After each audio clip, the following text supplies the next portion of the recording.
I know you're tired. I know you're hurting. And I wish I could say something that was classy and inspirational. You can do it!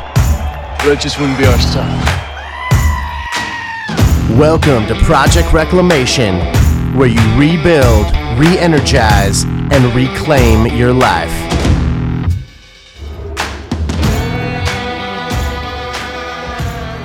Oh yeah, back again.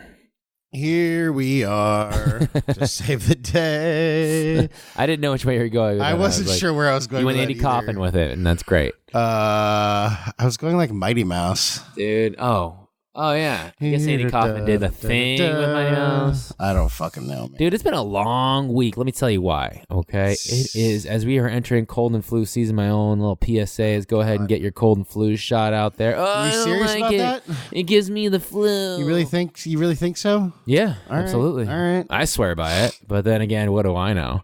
A lot of people have this excuse like, oh, but it gives me the flu. It makes me sick. And I'm like, no, it doesn't make you sick. It builds up an immune response. But if you want to get the full-blown flu, yeah, go ahead and get it, I guess. I don't know. My issue is that they do their best job to guess which strain is going to be the most prevalent each year. Yeah. And they try to make the flu shot based on that. Yeah. 2 years ago, they guessed wrong, or they hit the wrong one, and so everyone was still getting it. It was nasty. Sure.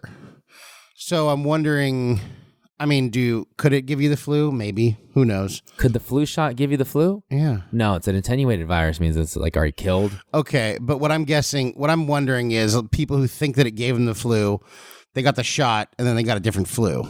No.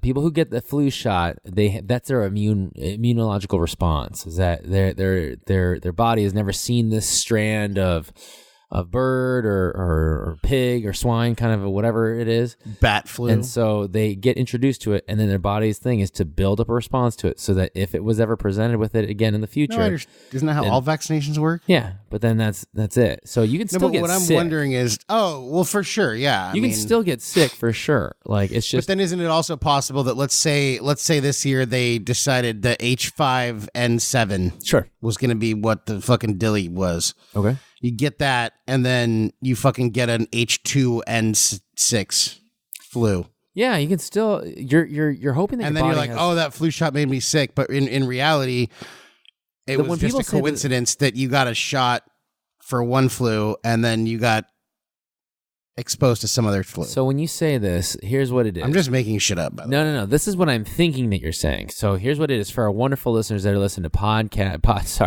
Project Reclamation on Podbelly, podcast.com, or podbelly.com. Go pick out on podcast. One of the we'll do that again later. One of the biggest things in the world is that when people say, oh, the flu shot gave me the flu, they're referencing their immediate immunological response. So maybe 6 hours later, maybe 2 days later, you feel sick. And you feel sick, but you wouldn't feel as sick as if you got the real flu. Your body's just trying to make a catalog. It's almost like entering it into a library of like pathogens or things that it's seen. And so if it's kind of end-typing or encoding, oh, this might be H5N2 or something like that, or it may be H1N1. Are all flus H something N something? I don't know. I don't know neither. that. I'm not it's just immunologist. That's what I hear. Yeah, but it's a good start, because I think that's a common ground. If you've heard it, then other people have heard it. But with that being said, though, too, it's just that's what I think when you say, oh, the flu shot gave me the flu. Now, you get the flu shot, ideally you have some type of response. Maybe you feel sick for like a little moment. Maybe you still feel sick for the next 48 hours or something like that, or you feel like feverish or something like that. But you don't get the full-blown side effects of the flu because it's an attenuated virus, means it's already killed. It's not going to do all the damage and harvest and reproduction cycle that it is. It's just trying to encode or end-type a lot of into your sicknesses, including immunological allergies, random colds and stuff. When you start feeling all the symptoms, air finger quotes, like the runny nose or the aches or whatever, that usually means you're on the tail end of it. That's your body like getting out of it or fixing it, right? My understanding is that's when your I guess with body's like allergies, losing the fight against it. Okay, I thought it was like that. All the runny nose and all that shit is like your body already flooded like white blood cells and shit to go fight these things, and that's just kind of all the remnants of all that shit happening. But perchance, I mean, everyone's different. But my own understanding of it has always been, hey, when you start feeling all that the runny nose, the cough, the upper respiratory issues, the other things, or fever, that's when your body has not made enough of the immune response, but the flu has made, or the virus is taking over. So it's 51-49, but your body is trying to get losing. Yeah, you're losing that battle. ground. You're losing that battle. But by coughing up all your expectorant and hopefully kind of coughing up all that, the nastiness or the dirtiness or something like that, or having diarrhea or sweating it out, like you're raising your body's core temperature to make it such an inhospitable environment for that virus. Then that's when your body is trying to do. I guess that's what I'm saying. A lot of the things that we think of symptoms are really more of the responses our body is doing to fight that thing, to kick off. That thing out as much as it can. Yeah, and interesting. Then, when you start, and then it takes a little bit. Obviously, like sometimes people are down with the flu for 2 weeks or a week or something like that. But I just say this: rub some dirt on it. You can still get sick. There's a common upper respiratory infections. I mean, flu shot is just hopefully trying to protect you against, influenza. You know what I mean? But then, the other thing is that if you can just take anything that helps your body out, once again, you're just trying to make a serial catalog index of like a library full of like stuff, so that if you, God forbid, turn older and you have, all these other things are kind of presented at you, and you're a little bit weaker because your bones aren't as strong, or your just back isn't as good, whatever, or you're just 80. You have this whole like library of like things that you can kind of choose from. Catalog cereal. Exactly. And then bammo, if somebody tries to get you, crunch. You're like an old man just sitting in your rocking chair being like, come and get me. Come and get me, bitch. Come and get me. Get off my lawn. Imagine your immune response is Clint Eastwood in that wonderful movie called Gran Torino. Sitting with sitting on a cooler full of like Pabst Blue Ribbons or something like that, just going, get off my lawn. I like it, man. I don't think he had a real line in it. He's like, what do you zip ahead? Oh God! I know that was probably one of the more racist movies I'd ever seen. But at the same time, I get it, because it's probably at the time that's probably what I don't know, Vietnamese or Hmong people are kind of experiencing back there. Who knows? Well, also in that movie he was a Korean War vet. Yeah, he was an old. Who knows anything about the Korean War? Nobody. They never fucking talk about it. Yeah, I don't even know shit about the Korean War. Golly, like we hear about Vietnam all the time. It's kind of like. There's Peter Jackson is doing a World War I documentary. Oh, like Ken Burns style? I'm not sure. Okay. It looks cool because it's like it kind of starts off and it was like, these people's stories didn't happen in silence and in black and white. So he's taking like victims? No, just like the soldiers who fought in World War I. Because I think he it seems like he got a lot of their stories. Now, I don't think anyone from World War I is still alive. Is it possible? No. I don't know. Maybe one of the last vets that just recently like passed away, 104 though, or something like that. Yeah, so maybe there's like one. But if this documentary, there's one old gritty Clint Eastwood looking dude. No, for sure. But I guess what I'm saying is, glad I got my flu shot. Started, if this is stuff that may have been compiled as far as interviews and stuff from like the last 30 or 40 years, it's very possible. Sure. But no, it just looks really cool. But I was just thinking about it. I was like, dude, you don't hear much about World War I. That's right. We know there's a ton of movies about World War II. That's right. There's a ton of movies and stuff about Vietnam, but nothing about. We never. I don't hear anything about the Korean War. We never learned shit about the Korean War. There was a guy. There was a guy about it. Yeah, there was an old man that came in with. You know how they have those wonderful hats and veterans. My God, you guys are the backbone of this whole country. I swear to God. There's a veteran that came in. He had there's some Vietnam vet hats that I see, but I saw a Korean War one, and I was like, oh crap. I didn't have anything to say to him because honestly, I didn't know anything that could continue on the conversation. I saw a guy. Obviously, thank you for your service, of course. For sure. I saw a guy at the VA, and he had a hat, and it had a fucking. Oh yeah, you were telling me. Yeah, it had a World War. He had a World War II. Like 3 of them. Patch, a Korean patch, and a Vietnam patch in there. Damn. So that guy was like the fucking wrongest age you could possibly be to be able to fight all 3 of those wars. Dude, that's like that's insane. It's crazy. You know what I've been doing a lot of, and I don't know why. Like sometimes we wake up in the morning and you see like a lot of those motivational videos, like, oh, I want to play something to just kind of get me going. Maybe play some rock quotes, or maybe play some like kind of old titans of industry kind of quotes. Oh, I wake up at 4:30 in the morning. My name is Jocko Willink. Yeah, and those are all amazing. But one of the things I started watching, and I'll tell you this much, is I just started watching like you go down some like YouTube rabbit hole. But I was watching some, I guess, first day or first year. What's it like your first year at West Point, or what's it like your first year as a recruit of some, Army or Navy or Air Force or Coast Guard? And man, I am telling you, like, I thought the joke is that people always go like, obviously Army and Navy, they have it the toughest, and then when you see the Coast Guard, the Coast Guard, I'll join the Coast Guard because I can't get in the Navy or can't get in the Army. But you watch it, and those men and women who are obviously brave enough to sign up for and serve a country, who are absolutely selfless, they go in for that, and they just get. It's almost like they get broken down to like, even just watching it, I was like, holy crap. I can't imagine like a gentleman well, I guess it has to be a gentleman at that time because I think only men were allowed to be in the armed services for World War II, maybe Vietnam. World War II for sure.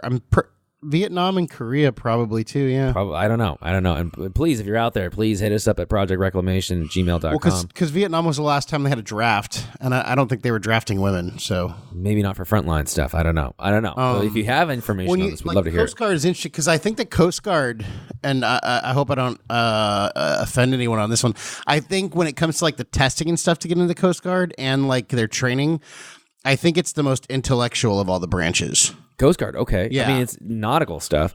And just in general, I think you have to be more, I think the tests and stuff are of a higher intellectual level than some of the other branches. Okay. I could be wrong, but that's what it just depends. I mean, if you're going to be I had a buddy who was he was a fucking nuclear engineer on a nuclear sub in the Navy. So obviously,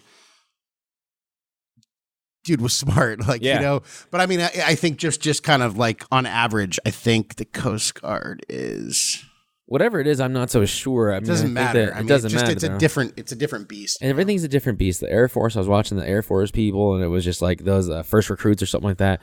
It's just that first week or that first 3 months or boot camp or whatever it is. Oh my God, dude!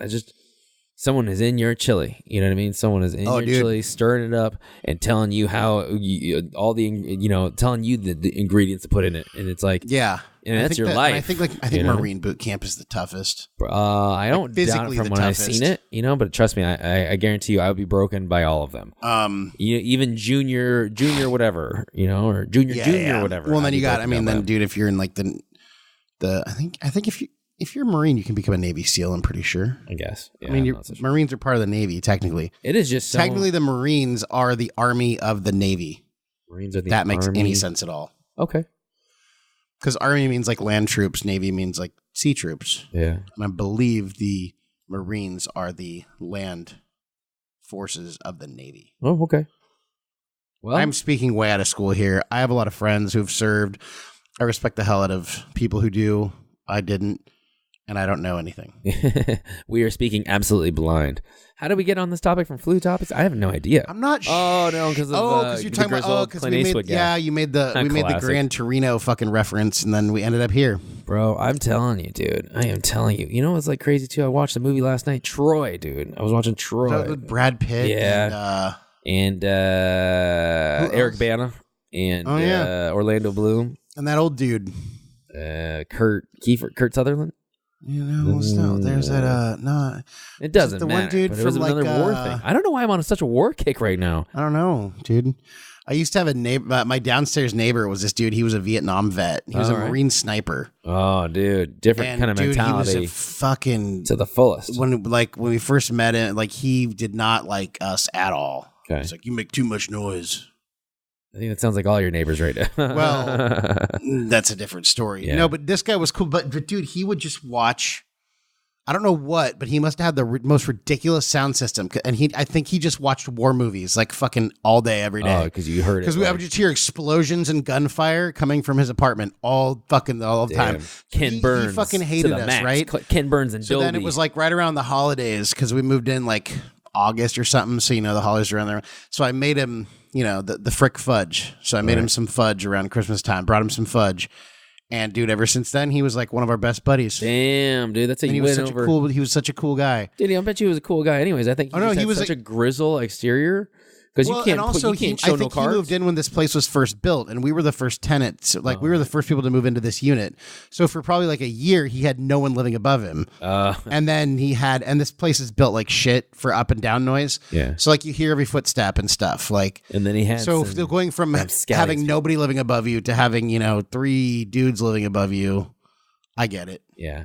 But yeah, all it took was a little bit of a neighborly friendship. A little bit of bribery. Yeah. And he was a cool dude. That's usually what I found works for everything. Yeah.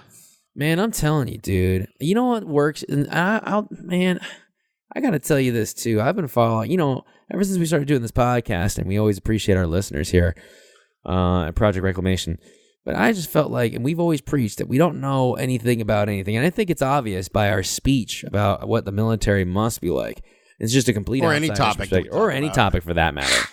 But I will tell you this much, man. You know who does know a lot about things, man? Is every single time I flip on a podcast or I go on Instagram, it seems like everyone seems to be like the most knowledgeable source of all sources ever of all time. Well, it is I feel like we're in the age of the guru. Yeah? Tell me a little bit more about this age of the guru. What do you mean? I mean, there's so many, and I don't know, like, I know that's like, it's an old ass term. All right. I should probably look it up and figure out exactly what it means. Wait, as in the whole age of the guru is the old ass term? But I feel like there's so many people right now who are like gurus of health, science, fitness, longevity. I mean, we talk about them and more motivation. I mean, and I think, that's kind of what we wanted to talk about today. Bam.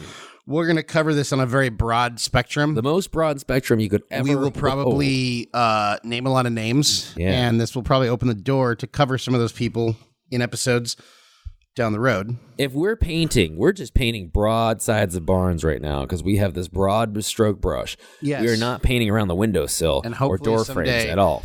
We're like, if you ever watch Bob Ross, he always had like, just as the picture was starting to take shape, like, oh, that's like a really pretty lake with like mountains and trees, and he's like, and here, hold on, and he would just fuck the whole thing up. Yeah, he would put like some big ass gray piece. Yeah, top, or he would just, and you're like, whoa, dude, what'd you do? But then, he would do stuff with whatever he just did, and then he would end up looking even better. And you're like, oh, so right now we're just that was a cloud the whole time. That was a stormy cloud the whole time. We're just fucking the picture up, and hopefully later on we can fix it. And we're with gonna Bob make Ross. it real fixed. I don't know. But dude, here's what it is. When I was a younger kid, guru meant some old Asian dude sitting in Tibet somewhere.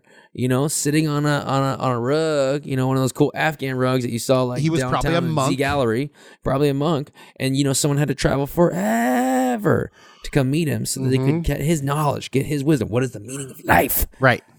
Now, guru is fucking some 17-year-old girl who puts herself on YouTube just doing her makeup. You know what I mean? She's a guru of eyeshadow. And you know what? Maybe she is. I don't know.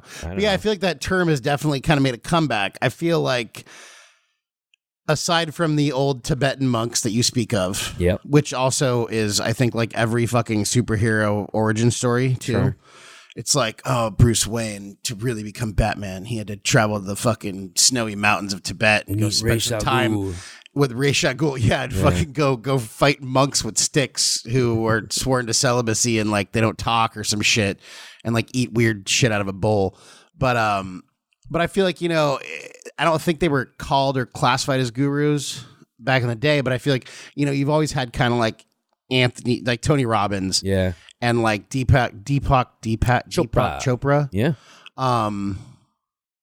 That's all I can really think of. A guru is just simply a knowledgeable master of his skill set or her skill set. I'm going to look up the actual. But I think the funny term is that that term is just, it's passed on to so much. And now with the advent of social media and everyone's availability, like, right? If you really want to know what someone's if you really want to know what's on someone's mind, I mean, you can look them up through some media resource of some sort, right? He's the guru of hitting baseballs. He's the guru of, or she's the guru of organic food and shopping or coupon clipping or whatever. You know what I mean? It's crazy. Like, and it's such a broad spectrum term that everyone seems to be using now. It certainly fits for some people. I mean, you can get a master's degree in anything right now at this point, but really, really, really the most intent thing is to get knowledgeable about daily activities, that everyone uses, or knowledgeable about daily events that everyone can use that readily can access that. Well, knowledge. I think, most of the gurus I can think of, I think they all have, a lot of them have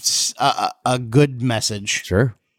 Some of them have, I think, things that you should probably caution. You mean like they're trying to hawk stuff? They're trying to hawk their own shit. Oh, okay. And I think a lot of it may be like, this...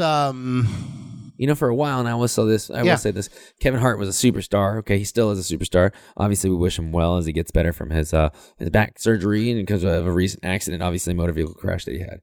But I will tell you this, is that he had his own line of production about like heart vitamins and I don't know. I don't know if he was ever doing a workout program, but he certainly had a collaboration with Nike, and he was always press and promoting that. So just like Dwayne The Rock Johnson is always kind of press and promoting certain things. And I will tell you, it was just like, I don't know. I felt like for me, and I'm never going to badmouth somebody that's struggling right now. I'm not going to kick you when you're down, but I was always kind of like, wow, you're a comedian, and I love the fact that you're branching out. Do whatever you got to do. I'm not going to tell you how to do your career. But I was like, I felt like some of the things everyone's always like stretching into, they're stretching themselves as far as they can go to be a guru in so many different fields. They're so knowledgeable in every single field or have a partake in it. And I was like, maybe you just like, kind of draw yourself back in. And that was me almost like saying like, I'm cautious about everything that people are trying to sell out there or give away out there, be knowledgeable of. Yeah, I think may have been when he was on the Joe Rogan podcast. Sure. I think he talked about, how he worked with, a company and he put his input in, but kind of let them, sort of take the reins. Take the reins, and then he kind of put some of his own, touches on the whole vitamin thing. Sure. No, but I get it. And I don't think there's necessarily anything wrong with hawking your own products. I mean, like, if you put your name on it, I assume a guru that I really enjoy, because I think he's somebody who really dives into everything before he like talks about it. Is Ben Greenfield. Okay, I love just his drive to give the best content. Now he has his own company, Keon, and they sell a lot of stuff. And the cool thing is, he'll tell you, and he's a little bit biased, obviously, but he'll be like, well, these amino acids, they're the best. Our coffee's the best, but here's the benefits of coffee. If you want our coffee, go ahead and try it. But this is why coffee is beneficial, and you don't have to use my coffee. Like, you don't have to buy my shit. Like, whereas I think there's a difference between saying like, hey, fish oil is an important like supplement to take. My company has fish oil. It's great fish oil. We put a lot of work into it, making sure it's the purest and this, that, and other. But I'm not saying you have to take our fish oil, Sure. I feel like that's kind of a different message than here's what you need to do if you want to be successful and live forever. And the only way to do it is to take my brand of supplements. I feel like those are two very different messages. Absolutely. Absolutely.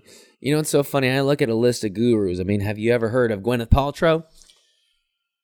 The former UC Santa Barbara gaucho. Is she really? Yeah. She makes me very angry. Why? That's not the reaction I was thinking, but I'm actually interested. Sorry. Why? I should have said it like that, not why. Because I think she really, this is just my personal opinion. She really, really, really illustrates that whole using your celebrity to push shit products. That, if you read down toward, I see the article you have in your hand. If you read down towards the bottom, like her company's been sued for pushing products and making claims, and they have actually been cautioned by the FDA to stop making claims that are untrue and unproven. Yeah. And that's what bugs me. Yeah. I get that. I would almost say this to people who are listening to podcasts, I don't know why I'm having such a hard time. Project Reclamation listeners. It's kind of late, and you and I are both tired. No, for sure. I apologize. I'm getting over the flu. I'm getting over a cold. That's why. I apologize if our energy levels are a little lower than usual, but we're working on it. But one of the things I would say is that if you're going to put yourself out there and you want to receive the advice of somebody else, obviously you're going to vet somebody. Boy, if you have, I need to do some savings or something like that. You're going to vet somebody. I want to see if they've had successful savings themselves, financial savings themselves, right? If the guy is on the street because he just went for bust. Well, and that's, the whole financial advice industry is ripe with people gurus who are gurus or people who call themselves, financial coaches or geniuses, whatever. Wizards, but really bosses. They're just a fucking sales rep for some fucking mutual fund. Yeah. And it's kind of like the fucking people who sell Herbalife calling themselves fucking weight loss coaches or health coaches. Yeah. When all they're going to do is prescribe you some quote unquote customized version of fucking Herbalife. Yeah. That's bullshit. Do you know what I do? It's so funny. I fucking hate that shit. Hold on. Keep talking. You know what I do? It's so funny. Before I ever get involved into something, before I actually really thrust myself into something and I'm like, okay, I'm committed to this. What I usually do is I make kind of a decision before, what do I actually feel comfortable with? So if someone was like, hey, invest in this, I go, well, okay, I'm actually really interested. Obviously, they come up with a good pitch. They have a good idea. They have a good plan as to where this may or may not go. But I actually sit down with myself before I do anything and go, hey, I'm willing to invest. I'm willing to put in. I'm willing to buy in. this amount of money or this amount of time. So I never really go over it. So if it was what it was, it's a learning lesson. That's great.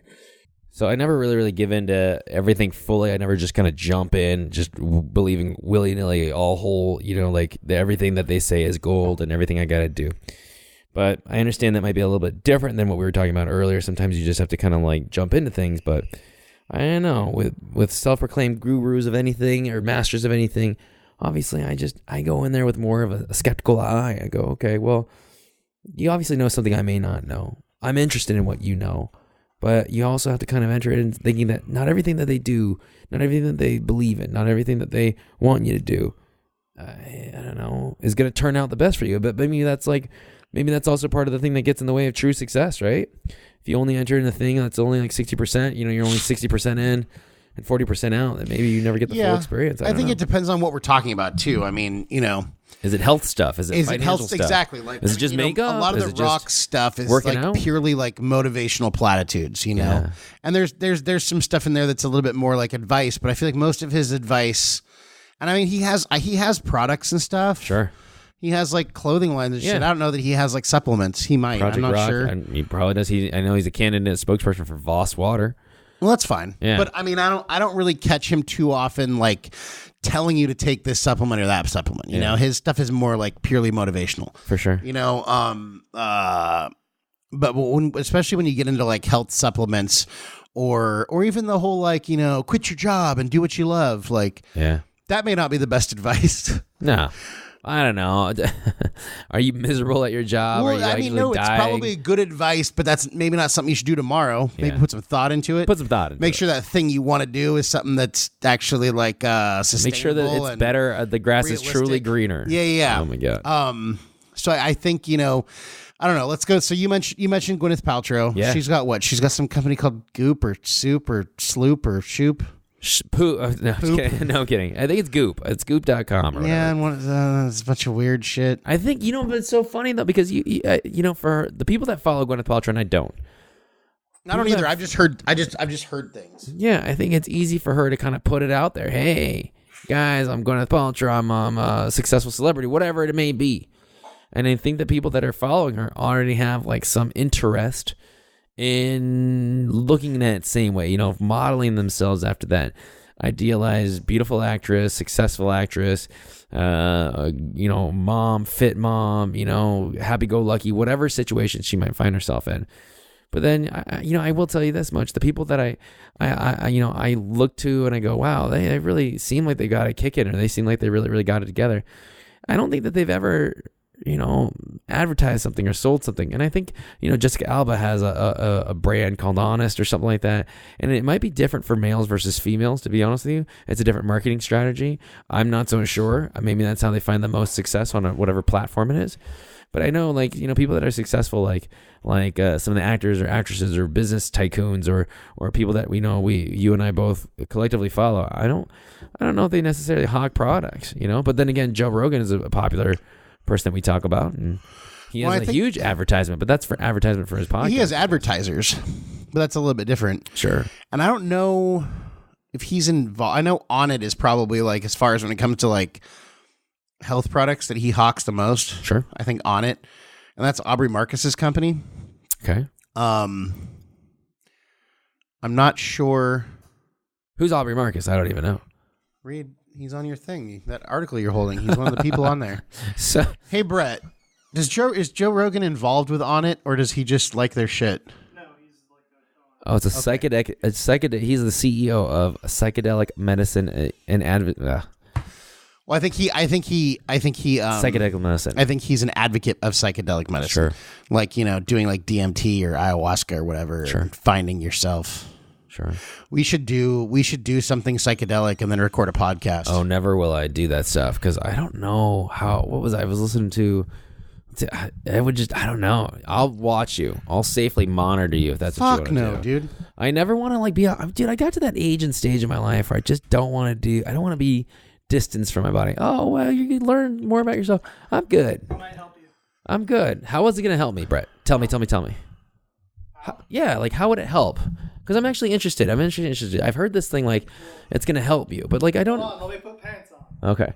People have this like unique take We where need they a third go, microphone. Yeah, I can share this mic. People have this unique take where they go, "Oh, it could help you," but I'm like, well, I've never felt like I was ever in need of any help in that realm or region. Yeah, there are things that I'm working through, but I think most people are working through a lot of things, whether that be insecurities or jealousy or anger or whatever. But I don't know how. I don't know how it works. I think there's a lot of benefits to it, but I think you have to do it right. Like, what happens if you just go on a trip and you're like, holy crap? No, that's not right. That's just recreationally using psychedelics. Brett, obviously, fun. Everyone remembers Brett from. Oh, I thought he was coming out. I thought everyone. It's funny. I was listening to an episode of Ben Greenfield where he does a. What is the fucking podcast? There's a podcast. Brett, I'm going to share this mic with you. There's a podcast that Ben Greenfield did recently. Right now, what is it? It's like the first week of October, 2019. Is it? Yeah. So one of Greenfield's most recent episodes, he did something where fuck, hold on, I gotta fucking look this up. I always just wonder, like, a lot of people have this, like, I don't know. I guess I'm not a believer in like spacing out or Mind Pump. Okay. So there's a podcast called Mind Pump, and them and Ben Greenfield are good friends, but. Basically, what was it? It was published on September 25th, 2019. It's called Unschooling Plant Medicine, Anti-Aging, Veganism versus Carnivore, and More with the Mind Pump guys. So it's basically him and the guys from the podcast Mind Pump, and they're just talking about all these different things, but they talk specifically about plant-based medicine when they're talking about psychedelics and using psychedelics for a purpose versus people who just use it more to fucking party or who use it as a purpose and like, oh my God, I figured out all the fucking world's problems. And then a week later, they're right back where they fucking started. So there's different ways to use it. Sure. And I think there are some ways. And I think, you know, if you listen to Rogan, if you listen to Greenfield, a lot of these guys do have ways of using, I think, these more psychedelic type drugs in a certain way that can be very helpful from a growth standpoint and like a self-care standpoint. It's just like with anything else. If you can abuse whatever you want. You can abuse alcohol, you can abuse prescription medication. Like you can take things that you can get obsessed and do anything. Yeah, but I mean, I guess you can use alcohol to help write your book. Because that alcohol's helped write a lot of books, probably a lot of songs. True. But Cocaine I feel like used as a local anesthetic, but yeah. But I feel like there's I don't know that any of these things can have a boom mic. If there's one, if there's like only psychedelics can be used like in one multiple hour period and really gain something from it if you're willing to actually do it the right way. Whereas you're not going to gain anything from being drunk for 5 hours, particularly. It's possible. Not in the same way is what I'm saying. It's very different. Well, they're different things, but also like different, like they've been doing tests with psilocybin, ketamine, and MDMA for PTSD, depression, and other like things. So one of the I don't know if it was the first people to do it, but they were originally using psilocybin. You gotta talk into the other side? the other side. The other side, like go. this? Yeah. Oh, okay. So it was a cancer research place, and they were dealing with terminally ill patients. So they were like, "You are going to die." So should do a bunch of drugs. No, well, what they did was because they are, I guess, like during those points where you know, like my buddy David from high school, his dad passed away from cancer, and he told me that like he wanted to stay at home, so he kind of basically did hospice at his house, and they had basically what you would account to like almost like a intervention, but not like in the sense of you have a problem, we all love you. Think of the reverse thing. So basically it's just you and a group of people, and you all just talk about how much you love the person, and you know, basically with remember drugs the involved? good. No, this is just remembering the good times. Like this is what they like. It's a part of a terminally ill patients type of thing. That the terminally ill person is part of that. Yeah. So basically that. Okay. Think of like a positive. Well, think of AA, but without the alcohol and without the problem. You're basically trying to. It's basically kind of a whatever group, a support group for that person who is going to pass away, but it's kind of a way to get closure. It's a happy roast. I guess without all the insults. It's like it's like a closure thing. What do they call? I don't know what it's called, but it's almost like a memorial for someone who's still alive. Kind of, yeah. When they're involved. But yeah, it's meant to like help the person who's inevitably going to die, but then also I think it's also to help the people who are going to lose them. That makes sense, yeah. Because I mean, I think it's one thing to like get a phone call late in the evening to say like, hey, such and such passed away, versus knowing a year, 6 months in advance saying like, hey, you're going to die, which I think might, I've never really had that happen, but I mean, I feel like that would be more difficult and a mind fuck knowing that, hey, you got about 6 months left. So what these research people would be doing is they were giving high doses of psilocybin mushrooms to these terminally ill patients as a therapy to help them be okay with the fact of dying. And what they found out that a large percentage of these people benefited greatly from going on those. And these were all like guided through like in a sterile environment with a therapist and be like, hey, because part of the whole thing is, you can take a little bit of shrooms. There's different levels. So, and it's different for every person, just like any other medication. So basically you can take what's considered a quote unquote threshold dose, which is anywhere from like, half a gram to a gram. And that'll like kind of get you on the gate of like kind of a thing happening. And then take a little bit more, you'll probably get a little bit past, but then there's a thing called a quote unquote a heroic dose, which is anywhere from like, I guess 5 to 8, depending on the person. I'm not a doctor, so don't listen to me about how much you should take.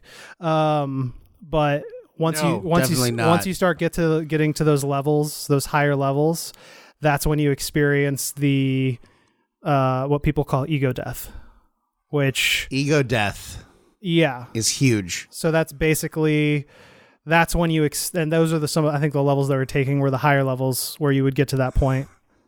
And then tell people more about ego death, because I think this is something that is extremely interesting to me.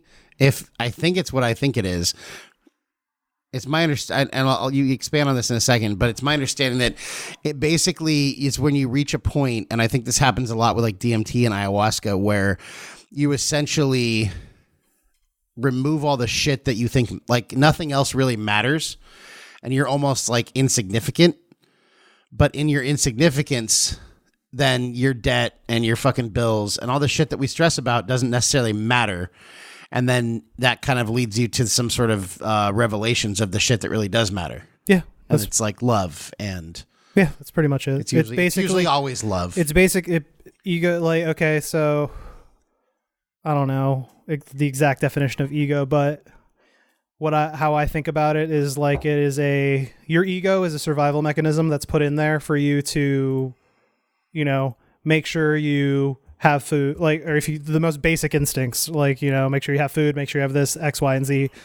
But now, like in modern society, it was like bills, making sure I have enough money. Oh, I got to make that car payment. Oh, I got to do this. I got to do this. I got to do X, Y, and Z to make sure I'm okay. And then in ego death, basically it, like you said before, it basically mutes all of that and takes everything away to where you basically get down to a refined area where your existence doesn't necessarily matter. So if you can get to the base level of like, I don't know, like existence or who you are or what you are or where you see yourself in the world or the universe, then all that stuff doesn't matter. So pretty much exactly what you said. I have not done enough to do that. I did microdose before and I noticed some benefits. But in the future, I would like to actually take a larger dose just to see if I can get to that point. But for me, it's not like I'm not doing it to like party or have a good time. I feel like that's also the other mindset. Like I'm not saying it's a negative thing to be like, hey, let's take a bunch of shrooms just for fun. I mean, you can do that, but I feel like you have to go into the mindset of wanting to change something about yourself or learn something more about yourself to be able to get to that point. Because if you're just taking it to party, then it's totally different. It's different. You're not gonna. Yeah. Yeah.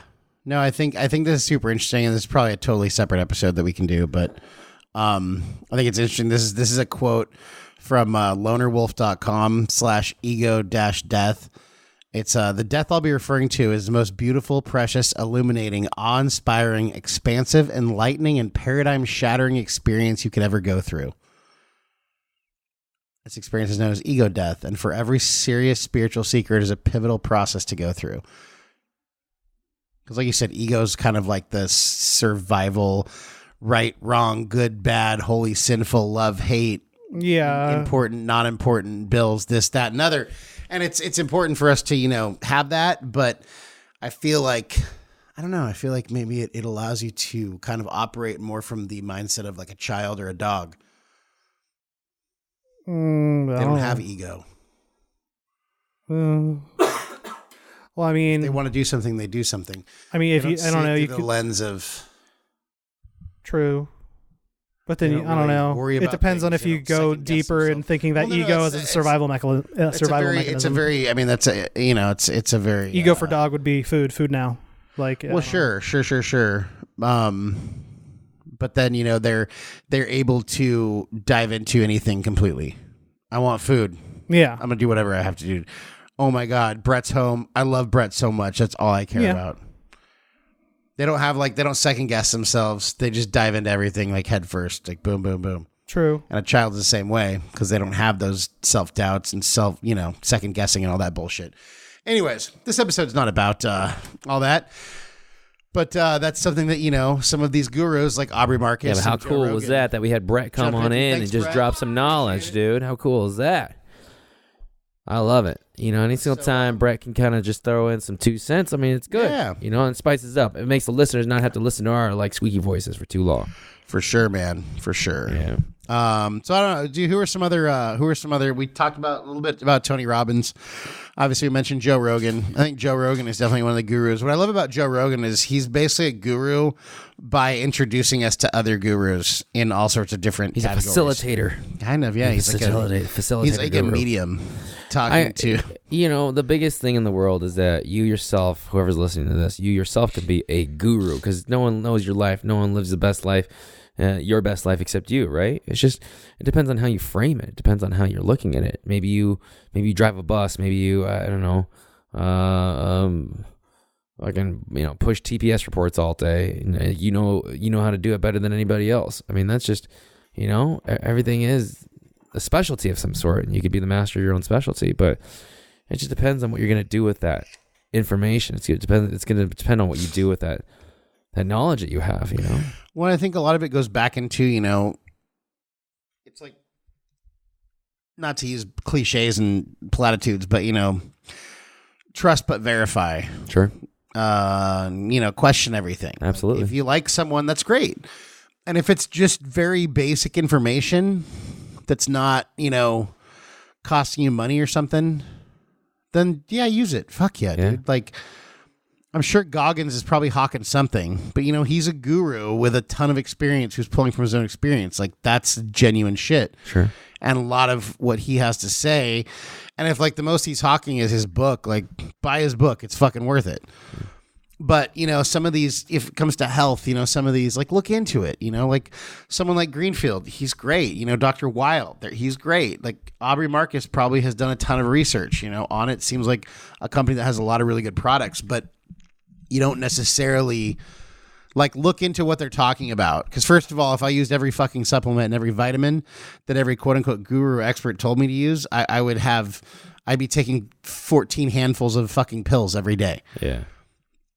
So first of all, that's not necessary. Second of all, if they do have advice that you think is good, look it up. But back to our fish oil example, if they're telling you that fish oil is important to take, look into it a little bit, and maybe you don't need to buy their bottle of fish oil. Maybe theirs is the best, but if it's $50 and there's one that's just almost as good, that's $12, I don't know, make a decision. I say be your own guru, personally. Well, I agree with that too. I think also, pull the good and leave the bad from each of them. I would say don't, because when you're saying like Joe Rogan and like a few other ones, but I'm like, I wouldn't, like, someone could call them a guru, but they themselves would say like, I'm not a fucking guru, don't follow me. So if you ever find somebody who says they are a guru, run away, because that person is not. Anybody who openly says that they are a guru and you should listen to them, you should not listen to them. Yeah, or an expert. Anyone who says they're an expert. Yeah, it goes in that whole thing. That's why I think that Bill Nye and Neil deGrasse Tyson can go fuck themselves. But it's okay. It's okay to. Can I get sued for that? It's your opinion. That's just my opinion. It's lost my train of thought. It's okay to look at these people who know who probably called themselves gurus. Can I finish? Sorry. God, suck. I think it's okay to look at these people as for little tidbits of advice, but ultimately you have to make your own decisions. So don't look at somebody else's life and compare it to yours. Take that information that they've gone through their life and try and apply it, and 100%. to better yourself.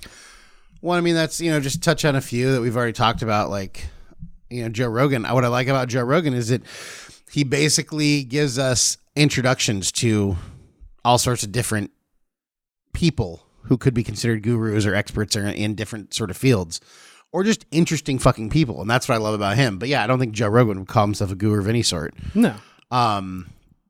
Who probably would call themselves gurus would be like Jim Jones, David Koresh, Marshall Applewhite, L. Ron Hubbard. You mean cult leader? Oh yeah, that's right.